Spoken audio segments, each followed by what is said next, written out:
এই মুহূর্তে আমাদের শিশুদের প্রতি, সারা বাংলাদেশের সকল শিশুদের প্রতি, শুধু মাইলস্টোন স্কুলের শিশুদের প্রতি নয়, সকল শিশুদের উপর কিন্তু এটা প্রভাব পড়েছে। অন্যান্য স্কুলের উপর দিয়ে একটি বিমান উড়ে গেলেও কিন্তু তাদের ভেতরে একটা ফ্ল্যাশব্যাক হচ্ছে। হ্যাঁ, বৈদ্যুতিক কোন একটি শব্দে স্কুলে একটি কোনো বৈদ্যুতিক দুর্ঘটনা, ছোট দুর্ঘটনা ঘটলেও কিন্তু তারা প্যানিক অ্যাটাক হয়ে যাবে।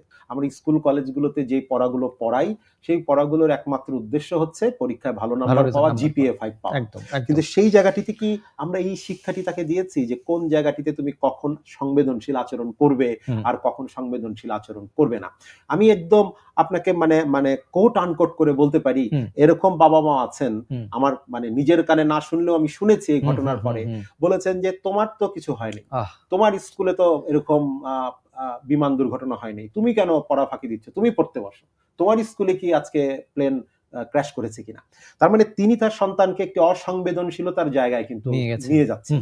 এই জায়গা থেকে সন্তান কিন্তু সন্তানের ভেতরে যেটুক সহজাত একটা সমমর্মিতার জায়গা, সমানুভূতির জায়গা তৈরি হচ্ছিল, আরেকটি স্কুলের একটি শিশুর এই দুর্ঘটনার কারণে, বাবা মার চাপের কারণে কিন্তু সেই জায়গাটি অনেকখানি বিনষ্ট হয়ে গেল। সুতরাং আমি বলবো এটি পারিবারিক শিক্ষাটা খুব গুরুত্বপূর্ণ এবং স্কুল কলেজেও এই শিক্ষাগুলো আমাদেরকে দিতে হবে। আমি কিন্তু 7 দিন 3 দিন 5 দিনের কোনো নাগরিক শিক্ষা বা ওরিয়েন্টেশন কোর্স করে মানুষকে এই যে এই ভিডিও করা, এই বিষয়গুলোকে বন্ধ করতে পারবো না। প্রথম হচ্ছে শিশুটির শোক প্রকাশের সুযোগ করে দিতে হবে। তার যদি শোক থাকে, আবেগ থাকে, হ্যাঁ, হয়তো তার বন্ধুর জন্য, অথবা তার বন্ধু নয়, সে অন্য একটি স্কুলে পড়ে, কিন্তু এই ঘটনাটি সে দেখেছে, তার মনেও তো একটা কষ্ট হয়েছে, সেই কষ্টের প্রকাশ করার সুযোগ আমাদেরকে করে দিতে হবে। আমরা প্রথমেই তার ইমোশনকে ভেন্টিলেট করার সুযোগ দিব, সেজন্য তার ইমোশনটাকে ভেন্টিলেট করতে পারে। কোনোভাবেই তাকে কাঁদা বন্ধ করা, মন খারাপ করো না, মন খারাপের কি আছে, এগুলো বলা যাবে না। কারণ এইরকম একটি ঘটনায় বাংলাদেশের প্রত্যেকটি মানুষের কিন্তু মন খারাপ। সুতরাং এই মন খারাপ হওয়াটাই কিন্তু স্বাভাবিক প্রতিক্রিয়া, সেটা তার দুর্বলতা নয়, বরং সেটি তার মানবিক গুণের প্রকাশ। সুতরাং তার মানবিক গুণের যে প্রকাশ হচ্ছে মন খারাপ করে, তার স্যাডনেস, তার খারাপ, সেটাকে প্রকাশ করার সুযোগ দিতে হবে। পাশাপাশি তারও তো হিলিং দরকার, মনের উপর চাপ পড়েছে।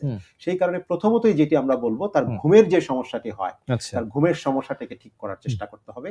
তাকে রাতে সঠিক সময়ে ঘুমের জন্য আমাদেরকে উৎসাহিত করতে হবে। সে কিন্তু ভুলে যাবে অনেক কিছু ভুলে যাচ্ছে, অনেক কিছু মনে রাখতে পারছে না, এটার জন্য তাকে ধমক দেওয়া যাবে না। আমাদের মনে রাখতে হবে যে এই সময় কিন্তু ভুলে যাওয়াটাই স্বাভাবিক। সে কিন্তু তার খাদ্য গ্রহণটাকে আমাদেরকে নিয়মিত করার চেষ্টা করতে হবে এবং তার ডেইলি লাইফ বা রুটিনকে একটা স্বাভাবিকীকরণ প্রক্রিয়া আমরা নিয়ে আসবো। কিন্তু স্বাভাবিকীকরণ প্রক্রিয়ার অর্থ কিন্তু সহজীকরণ নয়, কারণ এই যে একটি ঘটনা ঘটেছে এটি কিন্তু সহজ নয়, এটিকে অ্যাবজর্ব করা কিন্তু অত্যন্ত কঠিন। এই কঠিন বিষয়টিকে স্বাভাবিকীকরণ করার অর্থ হচ্ছে ধীরে ধীরে তাকে আবার নরমাল লাইফে ফিরে আনতে হবে, ধীরে ধীরে, একবারে না। এবং তার প্রতি আমাদের আচরণ হবে সংবেদনশীল, যেটি একটু আগে বললাম। আমরা কোনোভাবেই বলতে পারবো না যে তোমার তো কিছু হয়নি, তুমি তো সুস্থ আছো, বা তোমার স্কুলে তো হয়নি, তুমি কেন পড়ছো না, তুমি কেন খাচ্ছ না, এই ধরনের কথা যেন আমরা কখনো না বলি।